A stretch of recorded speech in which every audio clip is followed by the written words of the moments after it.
வணக்கம் நண்பர்களே. காலை எழுந்தவுடன் கணக்கு 22வது நாளுக்கான கொஷின்ஸை பார்க்க போகிறோம்.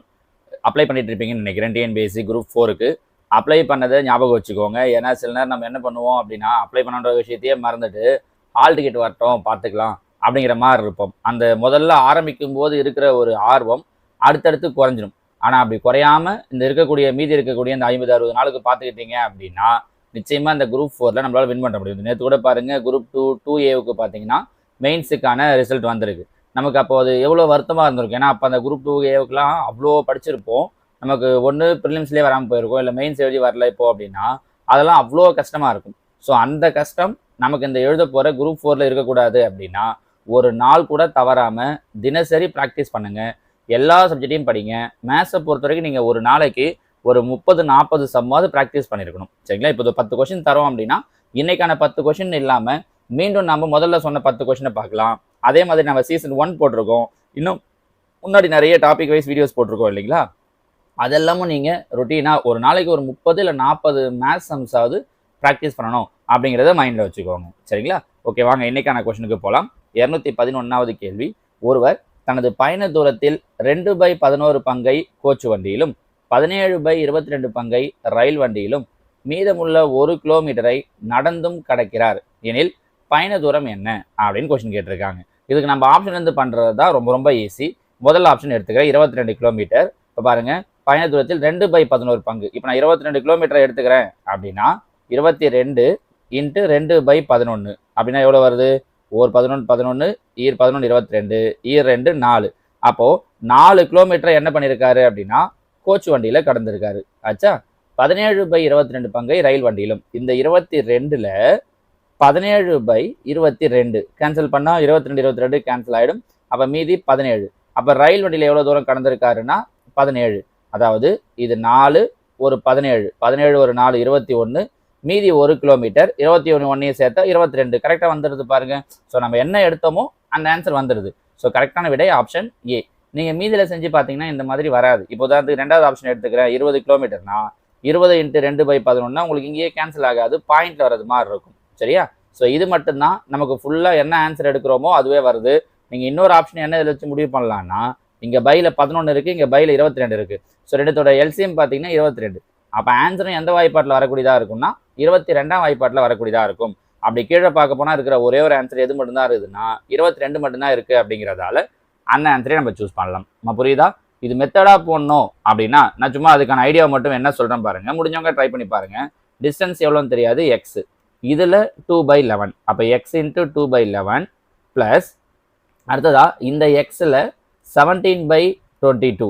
இது ரெண்டும் சேர்ந்து கூட மீதி இருக்கிறது ஒரு கிலோமீட்டர். இது எல்லாம் சேர்ந்தது தான் எவ்வளோ அப்படின்னா எக்ஸ். நீங்கள் இதுக்கப்புறம் என்ன பண்ணிக்கலாம்னா இந்த 11க்கும் 22க்கும் எல்சிஎம் எடுத்து சிம்பிளை பண்ணி அப்படி கூட போடலாம். அப்படி போட்டிங்கனாலும் உங்களுக்கு இந்த ஆன்சர் தான் வரும். புரியுதா? மெத்தடாக போடணும் சார் ஆப்ஷனில் இல்லாமல் அப்படின்னு ஆசைப்படுறவங்க இதை சிம்பிளை பண்ணீங்க அப்படின்னா உங்களுக்கு ஆன்சர் கிடைக்கும். ஸோ ஃபஸ்ட்டு எக்ஸ் கிலோமீட்டர், அதில் 2/11. அதே மாதிரி எக்ஸ் கிலோமீட்டரில் 17/22 மீதி இருக்கிற வெறும் 1 கிலோமீட்டர், அதனால +1. இதெல்லாம் சேர்ந்தது தான் இந்த டோட்டல் டிஸ்டன்ஸ் எக்ஸோட வேல்யூ. சரிங்களா? இதை சிம்பிளை பண்ணி உங்களால் ஆன்சர் வர வைக்க முடியும். சரிங்களாமா? இது 211. அதுதான் 212. Find the next term of the sequence 11 13 17 19 23. இதில் அடுத்த அமைப்பு எது, அடுத்த நம்பர் எது அப்படின்னு கேட்குறாங்க. இது கவனித்து பார்த்தீங்கன்னா 11 13 17 19 23 எல்லாமே என்ன நம்பர் அப்படின்னு பார்த்தீங்கன்னா பிரைம் நம்பர்ஸ், அதாவது பகா எண்கள். பாருங்க, 11 13 17 19 எல்லாமே பகா எண்கள் தான். அப்போ 23க்கு அடுத்த வரக்கூடிய பகா எண் எது அப்படின்னு சொல்லி பார்த்தோம்னா 29 தான் அடுத்து வரக்கூடிய பகா எண். So answer option C 29. இதில் இன்னும் சிலருக்கு டவுட் வரும், இவங்க வேற ஏதாவது இடத்துல இருந்து பிரைம் நம்பர்ஸ் ஆரம்பிச்சிருந்தா பரவாயில்ல, 11லேருந்து ஆரம்பிச்சிருக்கிறதால என்ன டவுட் வரும் சிலருக்கு அப்படின்னா 11 கூட 2 ஆட் பண்ணால் 13 சார், 13 கூட 4 ஆட் பண்ணால் 17, 17 கூட 2 ஆட் பண்ணால் 19, 19 கூட 4 ஆட் பண்ணால் 23. இந்த ஐடியாவும் சிலருக்கு தோணும். 2 + 2 + 4 + 2 + 4 அப்படின்னா அடுத்து அதே மாதிரி பார்த்தோம் அப்படின்னா அடுத்ததுலேருந்து ஒரு +2 ஆட் பண்ணேன் அப்படின்னா எனக்கு 23 + 2 25 தானே கிடைக்குது அப்படின்னா தப்பு இல்லை. ஆன்சரில் அவங்களும் 25 வச்சுருக்காங்க. சரிங்களா? ஸோ இந்த மாதிரி டிஃப்ரென்ஸ் வச்சு யோசிச்சு பார்த்தா 25 வருது. ப்ரைம் நம்பர்ஸ்னு வச்சு யோசித்தோம் அப்படின்னா 29 வருது. இந்த மாதிரியான கான்ட்ரடிக்ஷன் வருது சில கொஸ்டினுக்கு அப்படின்னும் போது அவங்க என்ன பண்ணுவாங்கன்னா 2 ஆன்சருக்கும் மார்க் கொடுக்கறதுக்கு வாய்ப்பு இருக்குது. சரிங்களா? ஸோ இந்த இடத்துல அவங்க எடுத்திருக்கிறது இந்த பிரைம் நான் என்ன ஐடியா வச்சு எடுத்திருக்கேன் அப்படின்னா பிரைம் நம்பர்ஸ் வச்சு எடுத்திருக்கேன். ஸோ பிரைம் நம்பர்ஸ் வச்சு வரும்போது 29. ஒருவேளை டிஃபரன்ஸ் 2 4 எடுத்திருந்தாங்க அப்படின்னா அப்போ உங்களுக்கு 25 வரும். ஒருவேளை அவங்க 25ன்ற ஆப்ஷனை கொடுக்கல அப்படின்னா அப்போ நமக்கு வேற சாய்ஸே கிடையாது. கட்டாயம் நம்ம எதை தான் சூஸ் பண்ணியிருக்கணும் அப்படின்னா 29 தான் சூஸ் பண்ணியிருக்கணும். சரிங்களாமா? அடுத்ததான் கேள்வி எண் 213. ஷியாமின் மாத வருமானம் ரூபாய் 12,000. அவர் சேமிக்கும் தொகை ரூபாய் 1,200. அவரின் சேமிப்பு செலவு ஆகியவற்றின் சதவீதத்தை காண்க. ஃபர்ஸ்ட் சேமிப்போட சதவீதம் கேட்டிருக்காங்க. 12,000த்துல 1,200 நமக்கு பார்க்கும்போதே தெரியுது. கடைசியாக ஒரு 0 விட்டுட்டோன்னா எத்தனை பர்சன்டேஜ் அப்படின்னா 10%. அப்போ 12,000த்துல 10%ன்றது 1,200. ஸோ அவருடைய சேமிப்பு 10%. மொத்தம் 100%. சேமிப்பு 10 போயிடுச்சுன்னா பேலன்ஸ் இருக்கிறது 90%. ஸோ 10% 90%ன்றதான் ஆன்சர். இதே மாற்றி 90, 10ன்னு கொடுத்துருப்பாங்க பாருங்க. அதை கொஞ்சம் கவனமாக பார்க்கணும். ஏன்னா சில நேரம் என்ன பண்ணுறோம் அப்படின்னா இதை கவனிக்காம 90%, 10% திருப்பி போட்டுறதுக்கு வாய்ப்பு இருக்குது. சரிங்களா? அடுத்ததா 214. இது ரொம்ப ஒரு முக்கியமான கொஸ்டின் பாருங்க. ஒரு வண்ண தொலைக்காட்சி பெட்டியின் விலையில் 30% அதிகரித்ததால் 40% விற்பனை குறைந்தது எனில் வருவாயில் ஏற்படும் மாற்றத்தை சதவீதத்தில் கூறுக அப்படின்னு கேட்டிருக்காங்க. தொலைக்காட்சி பெட்டியோட விலையில 30% அதிகரிக்குது, அதனால விற்பனை என்னவாகுதுன்னா 40% குறையுது. இதை மெத்தடா போனோம்னா ரொம்ப பெருசா இருக்கும். நான் ஒரு சின்ன ட்ரிக் சொல்றேன் பாருங்க. இதை தெரிஞ்சுக்கிட்டீங்கன்னா இந்த மாடல் அவங்க எத்தனை கொஸ்டின் கொடுத்தாலும் உங்களால போட முடியும். இப்போ இது விலை, இது விற்பனை, இது மொத்தம்னு நான் எடுத்துக்கிறேன். இப்போ ஒரு பொருளோட விலை 10 ரூபான்னு வச்சுக்கிறேன். அப்போ அது 10 பொருள் விற்குதுன்னு வச்சுக்கிறேன். அப்போ மொத்தமாக எவ்வளோ ரூபாய் கிடைச்சிருக்கும்? 100 ரூபாய். நான் சொல்றது புரியுதா? விலையும் 10 ரூபான்னு எடுத்துக்கிறேன், விட்ட பொருளும் 10 ரூபான்னு எடுத்துக்கிறேன். அப்போ பைத் மொத்தம் எனக்கு எவ்வளோ ரூபாய் கிடைச்சிருக்கும்னா 100 ரூபாய். ஏன்னா இந்த 100 ரூபாய் வரதால சதவீதத்தில் கேட்டிருக்காங்க இல்லையா, அதனால. இப்போ என்னவாகுதுன்னா விலை 30% அதிகரிக்குது. நான் விலை எவ்வளோ எடுத்திருக்கேன்? 10 ரூபாய்.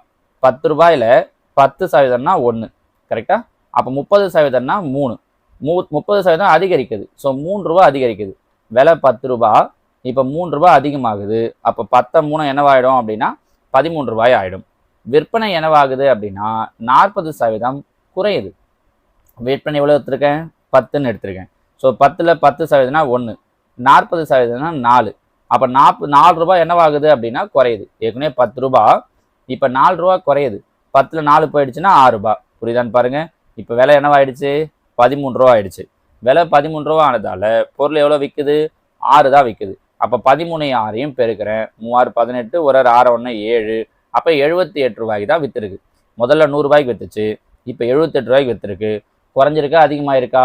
குறைஞ்சிருக்கு. அப்போ அதிகரிப்பு அப்படிங்கிற ஆன்சர் வராது. கரெக்டா? எவ்வளோ குறைஞ்சிருக்கு? 100ல் 78 போயிடுச்சுன்னா 22. ஸோ 22% குறைவு. நம்ம புரிஞ்சு முடியுதா?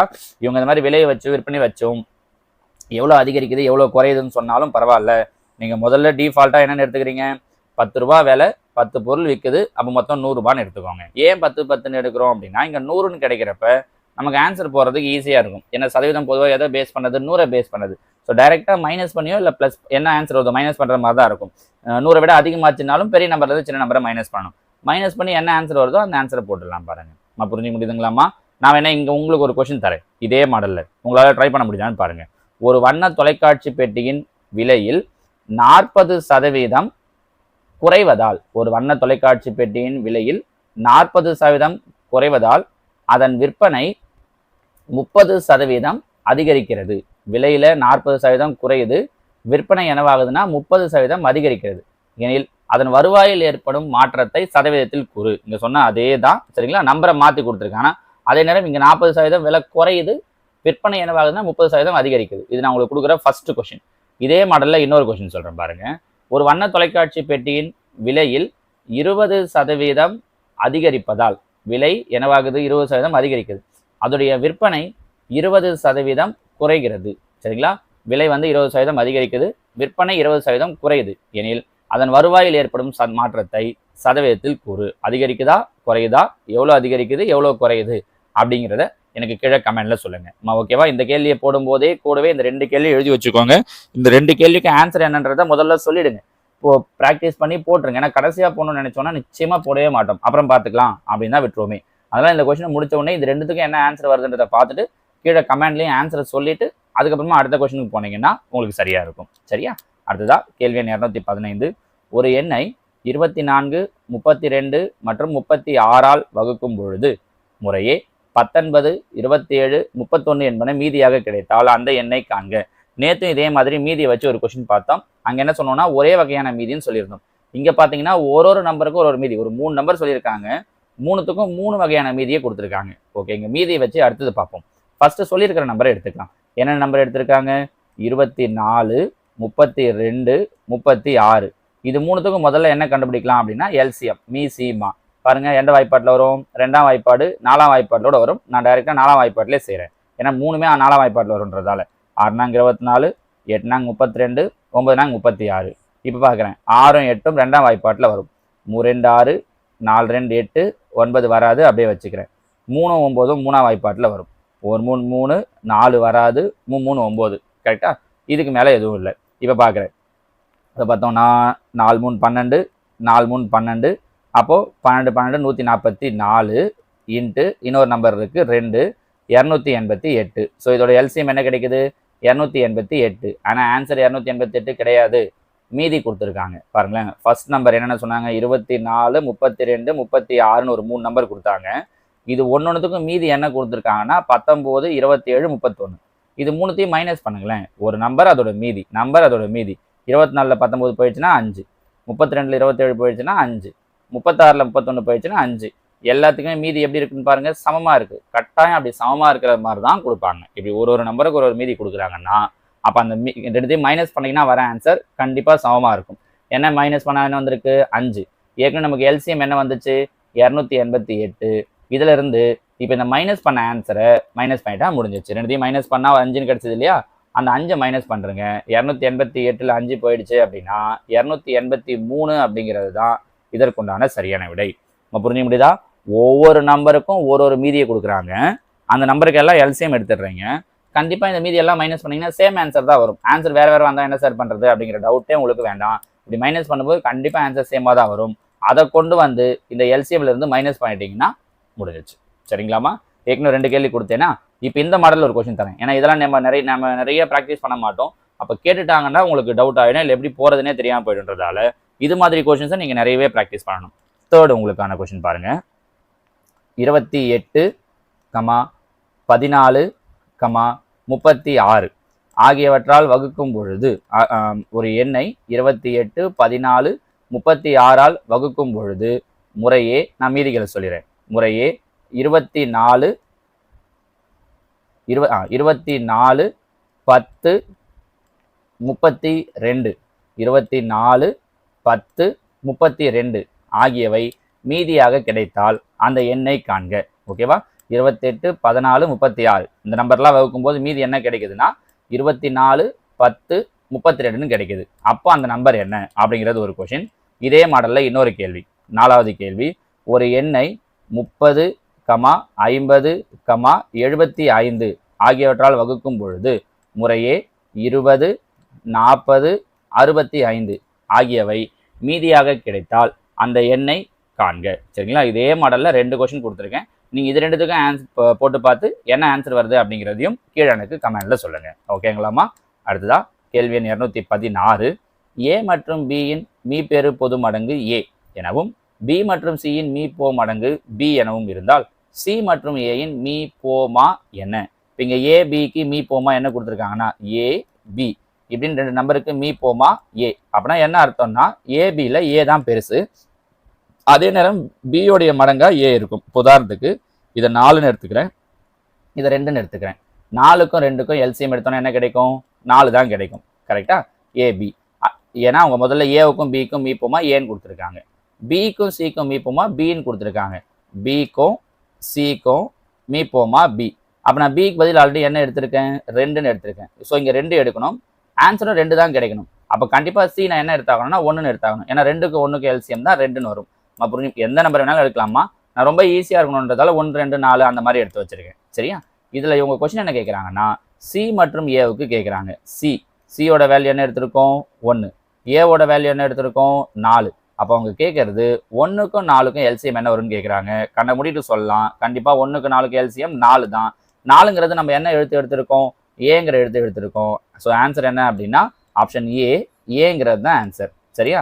சார் எனக்கு நம்பர் வச்சுலாம் இந்த நம்பர் வச்சுலாம் எடுக்க முடியல, வேற எப்படி? இப்போ நீங்கள் திடீர்னு 4, 2, 1ன்னு எடுத்தீங்க, எனக்கு அந்த நேரத்தில் எப்படி இதெல்லாம் தோணும் அப்படின்னா இல்லை இன்னொரு ஐடியா என்ன யோசிக்கலாம்னா ஏ பிக்கு ஏ தான் எல்சிஎம்.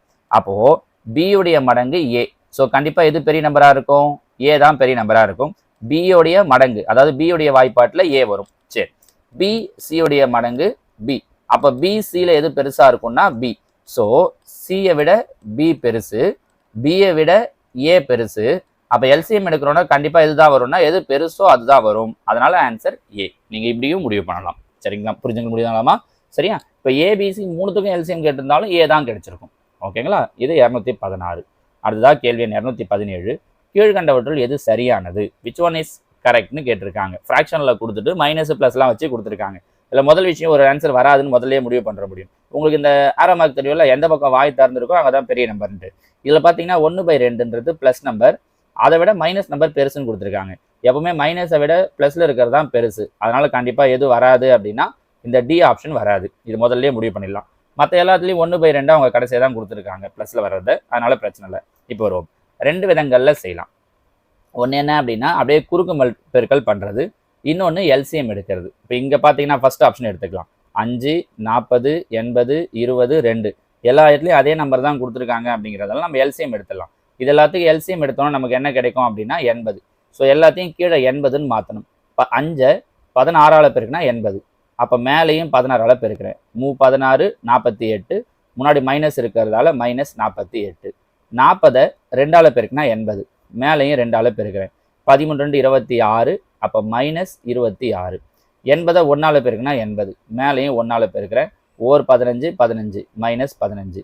20 4ஆல் பெருக்குனா 80, மேலேயும் 4ஆல் பெருக்கிறேன். 1 4 4, -4. இந்த 1/2 பிரச்சனையே இல்லை. ஏன்? இதெல்லாம் மைனஸ், இது ப்ளஸ். கண்டிப்பாக இது எல்லாத்தையும் விட இது பெருசு தான். அதனால் நீங்கள் இதை பற்றி யோசிக்கவே வேண்டாம். இப்போ பாருங்களேன், அவங்க என்ன குறி கொடுத்துருக்காங்க? கிரேட்டர் தென் குறி. நம்ம எந்த பக்கம் வாய் திறந்துருக்கோ அங்கே தான் பெருசு. -48, -26. நல்லா கவனிச்சுக்கோங்க. மைனஸை பொறுத்த வரைக்கும் எது சின்னதோ அதான் பெருசு.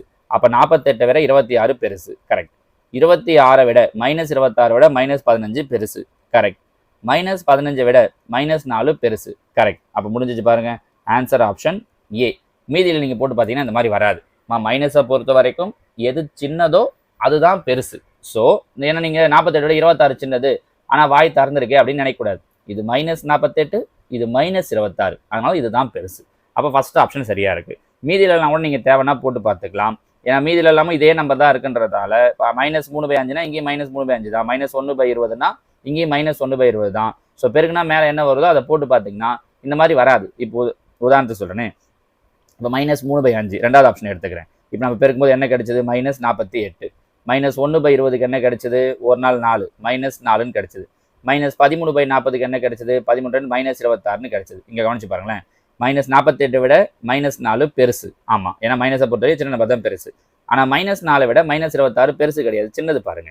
கரெக்டா? அதனால இது ஆன்சர் கிடையாது. அந்த மாதிரி நீங்கள் பார்த்தீங்கன்னா மற்ற ரெண்டும் வராது. So answer option A. ஓகேங்களா? அடுத்ததா கேள்வி எண் 218. Simplify, சுருக்குக. x² - 25 by x + 3 divided by x + 5 the whole square by x² - 9. இது நம்ம ஏற்கனவே சொன்ன ஃபார்முலா தான் பாருங்க. a² - b². இந்த ஃபார்முலா யூஸ் பண்ணலாம். அப்போ என்ன கிடைக்கும்?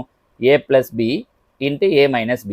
இங்கே எப்படி சார் யூஸ் பண்ணுறோம் அப்படின்னா x², 25 நான் என்னன்னு எழுதிக்கிறேன்னா 5² எழுதிக்கிறேன். அப்படின்னா எப்படி எழுதலாம்? x + 5 × x - 5. கரெக்டா? பை கீழே என்ன இருக்கு? x + 3.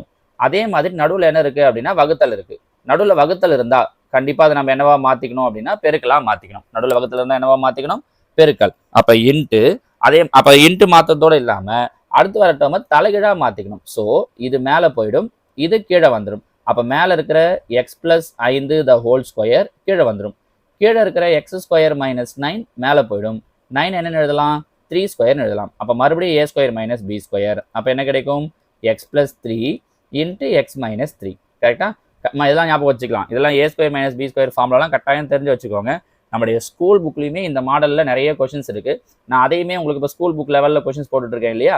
அதையுமே நான் உங்களுக்கு அடுத்தடுத்து போடுறேன். சரிங்களா? இந்த மாடலில் வரக்கூடிய கொஷின்லாம் இதில் பாருங்கள். x + 5 ஒரு x + 5 கேன்சல் ஆகிடும்.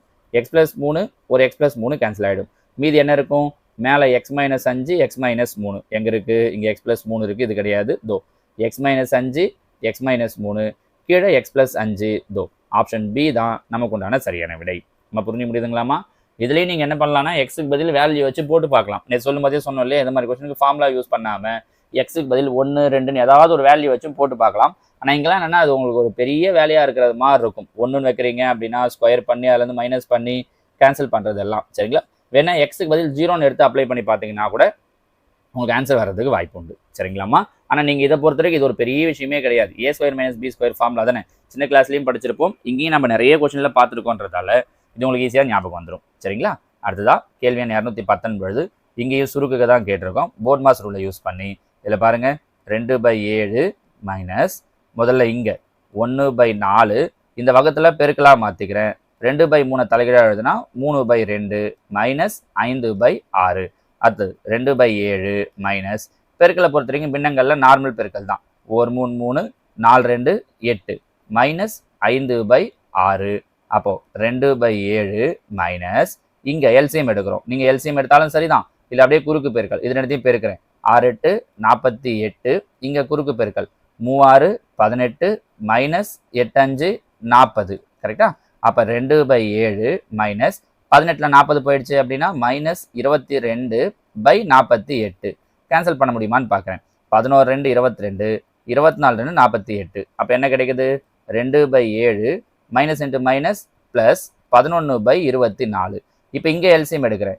7 24 பெருக்கிறேன். 7 4 28 168 குறுக்கு பெருக்கல் 2 × 24 48 ப்ளஸ் 11 × 7 77 கூட்டினேன் அப்படின்னா 5 8 4 12 125/168 அப்படிங்கிறது தான் ஆன்சர். எங்கே இருக்குது? Option C. இந்த கேள்வியெல்லாம் திரும்பவும் இன்னொரு முறை 2 முறை 3 முறை போட்டு பாருங்கம்மா. விஷயம் சின்னது தான், ஆனால் டைம் எடுக்கும். ஏன்னா இதில் பெரிய பெரிய கேன்சலேஷனோ எதுவுமே கிடையாது. சின்ன சின்ன எல்சிஎம் எடுத்து அப்படியே மல்டிப்ளை பண்ணிட்டு போகிறது தான். ஆனால் இதுதான் நமக்கு டைம் எடுக்கும். நடுவில் எங்கேயாவது ஒரு ப்ளஸ் மைனஸ் தப்பு பண்ணிட்டீங்க அப்படின்னா கூட ஆன்சர் தப்பாயிடும் பாருங்க. இதோ இங்கெல்லாம் வெளியில் ஒரு மைனஸ் உள்ள ஒரு மைனஸ் இருக்குன்னா மைனஸ் இன்ட்டு மைனஸ் ப்ளஸ்ங்கிறதெல்லாம் தெரியணும். இந்த குறுக்கு பெருக்கல் இப்போ 2 பின்னங்களை நீங்கள் கிராஸ் மல்டிப்ளை பண்ணுறீங்கன்னா இப்போ 2/7 11/24 ஏற்கனவே நம்ம ஐடியா சொல்லியிருப்போம். எப்படி கீழே இருக்கிற ரெண்டுத்தையும் மல்டிப்ளை பண்ணணும். இது அடுத்ததான் மேலே குறுக்கு பெருக்கல் இந்த பக்கம் இந்த பக்கம். இதை யோசிச்சு பார்த்தீங்க அப்படின்னா இது ஒரு ஸ்மைலி மாதிரி இருக்கும். கவனிச்சிங்கன்னா ஒரு ஸ்மைலி ஞாபகம் வச்சுக்கலாம். 2 ஃப்ராக்ஷனை மல்டிப்ளை பண்ணுறீங்க இல்லை ஆடோ சப்ராக்கோ பண்ணுறீங்கன்னா ஜஸ்ட்டு கீழே இருக்கிறத மல்டிப்ளை பண்ணுறோம், மேலே கிராஸ் மல்டிப்ளை பண்ணுறோம் சரிங்களாமா. இது 219. அடுத்ததா இன்னைக்கான கடைசி கொஷின். இதுவுமே கொஞ்சம் டிஃப்ரெண்ட்டான கொஷின் தான் பாருங்கள். ஒரு சதுர வடிவ வயலை மண் அடித்து சமப்படுத்த சதுர மீட்டருக்கு ரூபாய் 250 வீதம் ரூபாய் 13,322.50 செலவாகிறது. எனில் அந்த வயலிற்கு வேலி அமைக்க மீட்டருக்கு ரூபாய் 5 வீதம் எவ்வளவு செலவாகும்? சமப்படுத்துறதுக்கு ஒரு சதுர மீட்டருக்கு 2000 ரூபாய் மொத்த செலவு கொடுத்துட்டாங்க. வழக்கம் நமக்கு என்ன பண்ணுவாங்கன்னா பக்க அளவையோ பரப்பளவையோ கொடுத்துட்டு மொத்த செலவு கேட்பாங்க. இங்கே மொத்த செலவு கொடுத்துட்டு ரூபாயை கொடுத்துருக்காங்க. மொத்தம் எவ்வளோ செலவு? 13,322.50 பை ஒரு சதுர மீட்டருக்கு 250. சரியா? நம்ம வழக்கமாக என்ன பண்ணுவோம், பரப்பளவு தெரிஞ்சதுன்னா அது கூட அமௌண்ட்டை மல்டிப்ளை பண்ணி டோட்டல் அமௌண்ட் தெரியும். இங்கே டோட்டல் அமௌண்ட் தெரிஞ்சிச்சு, அதனால் பர் ஸ்கொயர் மீட்டருக்கு எவ்வளவோ அதை டிவைட் பண்ணோன்னா பரப்பளவு தெரிஞ்சிடும். பாயிண்டில் இருக்கிறதால கேன்சல் பண்ண கஷ்டமாக இருக்கும். அப்போ நான் பாயிண்ட்டை எடுத்துடுறேன். பாயிண்ட்டை எடுத்துட்டோன்னா 13,322.50. ஏன்னா மேலேயும் 2 பாயிண்ட் நம்பர் கீழே 2 நம்பர், அப்போ கீழே 250. இப்போ இதை கேன்சல் பண்ணோன்னா நமக்கு என்ன தெரிஞ்சிடும் அப்படின்னா பரப்பளவு என்னன்றது தெரிஞ்சிடும். பாருங்கள் 0 0 கேன்சல் ஆகிடும். 5ஆம் வாய்ப்பாடு 5 25 இங்கே 2 10 மீதி 3 6 30 மீதி 3 6 30 மீதி 2 4 20 மீதி 2 5 25. இப்போ 5ஆம் வாய்ப்பாடு மறுபடியும் 5 5 இங்கே 5 25 மீதி 1 3 15 மீதி 1 2 10 மீதி 4 9 5 45. ஸோ ஆன்சர் என்ன கிடைக்குது? 5329. இது பரப்பளவு, சதுரத்துடைய பரப்பளவு. ஏன்னா சதுரடைய வயல் தான் கொடுத்துருக்காங்க. சதுரத்துடைய பரப்பளவுக்கான ஃபார்முலா A². அப்போ A² வந்து 5329. ஏ என்னங்கிறது தெரியணும். இதோட பக்க அளவு கண்டிப்பாக பக்க அளவு பார்த்தீங்கன்னா ஒரு முழு நம்பராக தான் கொடுத்துருப்பாங்க. இதில் நேற்றே சொல்லும்போதோட ஒரு கொஸ்டின் சொன்ன பாருங்க. 70 ஸ்கொயர் பண்ணோன்னா 7 49 4900 வரும். இது 4900 விட அதிகம். அப்போ கண்டிப்பாக ஆன்சர் 70 விட அதிகமாக இருக்கணும். கடைசியாக 9ன்னு முடியுது. ஸோ கடைசியாக 1 3ன்னு முடியணும், இல்லைனா 9ன்னு முடியணும். அதாவது 73 இருக்கணும், 79 இருக்கணும். 75 ஸ்கொயர் 5ன்னு முடிகிற நம்பருக்கு நம்ம ட்ரிக் சொல்லியிருக்கோம். 5 ஸ்கொயர் 25, 7 8 56. 75 ஸ்கொயராக இருந்தால் 5600 வரும். இது 5600 கம்மியாக இருக்குது. அப்போ கண்டிப்பாக 75 விட அதிகமாக இருக்க வாய்ப்பு இல்லை. எதோட ஸ்கொயராக இருக்கும் அப்படின்னா 73ஓட ஸ்கொயராக இருக்கும். நம்ம புரிஞ்சுக்க முடியுதா? இப்படிலாம் தான் முடிவு பண்ணணும். நீங்கள் 5329 உட்காந்து எதோட ஸ்கொயர்னு கண்டுபிடிக்கணும்னா அதுக்கான மெத்தட் ரொம்ப பெருசாக இருக்கும். இந்த ட்ரிக்ஸ் தெரிஞ்சாதான் உங்களால் இதை போட முடியும். சரிங்களா? அப்போது அந்த சதுரத்தினுடைய பக்க அளவு 73. அவங்க என்ன சொல்லியிருக்காங்க? வேலி அமைக்கிறதுக்கு அதை சுற்றி வேலி அமைக்கிறோம்னா அப்போ சுற்றளவு கண்டுபிடிக்கணும். சதுரத்தோட சுற்றளவுக்கான ஃபார்முலா 4a. அப்போ 4 இன்ட்டு பக்க அளவு என்ன தெரிஞ்சிருச்சு? 73. 1 மீட்டருக்கு எவ்வளோ செலவாகுதுன்னு சொல்லியிருக்காங்கன்னா 5 ரூபாய் செலவாகுது. அப்போ இன்ட்டு 5. இது ரெண்டுத்தையும் பெருக்கி 5ஆல் பெருக்கணும். நான் ஒரே லைனாக போட்டுக்கிறேன். ஏன் ஒரே லைனாக போடுறேன்னா இது ரெண்டுத்தையும் பெருக்கிட்டா ஈஸியாக போட்டுடலாம் பாருங்கள். 73 4 5 20. இது ரெண்டுத்தையும் பெருக்கிறது ஈஸி இல்லை? 0 3 2 6 7 14. அப்போ சுற்றி வேலி அமைக்கிறதுக்கு எவ்வளோ ரூபாய் செலவாகும் அப்படின்னா ரூபாய் 1460 ரூபாய் செலவாகும். நம்ம புரிஞ்சு முடியுதா உங்களுக்கு? இது சம் கொஞ்சம் பெருசு தான். ஆனால் இந்த மாதிரியான டிஃப்ரெண்ட்டான சம்மை தான் இப்போல்லாம் கேட்குறாங்க. நம்ம நார்மலாக அப்படியே பக்க அளவு கொடுத்துட்டு பரப்பளவு என்ன ரூபாய் எவ்வளோ செலவாகுன்ற மாதிரிலாம் இல்லாமல் இது மாதிரி ரூபாயை மொத்தமாக சொல்லிட்டு தான் இதில் எவ்வளோ தூரம் ட்ரிக் வச்சுருக்காங்க பாருங்கள். இந்த ரூபாயிலேருந்து முதல்ல பரப்பளவு கண்டுபிடிக்கணும். பரப்பளவுலேருந்து பக்க அளவு கண்டுபிடிக்கணும். பக்க அளவுலேருந்து சுற்றளவு கண்டுபிடிக்கணும். சுற்றளவு கண்டுபிடிச்சு அதுக்கப்புறம் இந்த அமௌண்ட் கூட மல்டிப்ளை பண்ணணும். இருக்கிற எல்லா விஷயத்தையும் ஒரே கொஸ்டினில் அழகாக கொண்டு வந்திருக்காங்க பாருங்கள். சரிங்களாமா? இது மாதிரியான கொஸ்டின்ஸ் தான் இப்போ நம்ம எக்ஸ்பெக்ட் பண்ணுறது. இது மாதிரி தான் கேட்பாங்க. அதுவும் குரூப் 4 பொறுத்த வரைக்கும் நிச்சயமாக இந்த அளவுக்கு நீங்கள் சுற்றி போகிறது மாதிரி தான் இருக்கும். ஆனால் அந்த டைமிங்குள்ளாடி போட்டு முடிக்கிறீங்களா அப்படிங்கிறத தான் எதிர்பார்ப்பாங்க. சரிங்களா? இதெல்லாம் ப்ராக்டிஸ் பண்ணிங்கனாலே தாராளமாக உங்களால் அந்த பர்டிகுலர் டைமுக்குள்ளாடி 25 கேள்வியும் முடிக்க முடியும். நம்மளுடைய எய்ம் என்ன? தினமும் சொல்லி பாருங்கள். நம்மளுடைய எய்ம் மேத்ஸில் 25 out of 25 25க்கு 25 எடுக்கிறது. சரிங்களா? ஓகே, நாளைக்கு இன்னொரு 10 கொஷின்ஸோடு உங்களை பார்க்குறேன். தேங்க்யூ.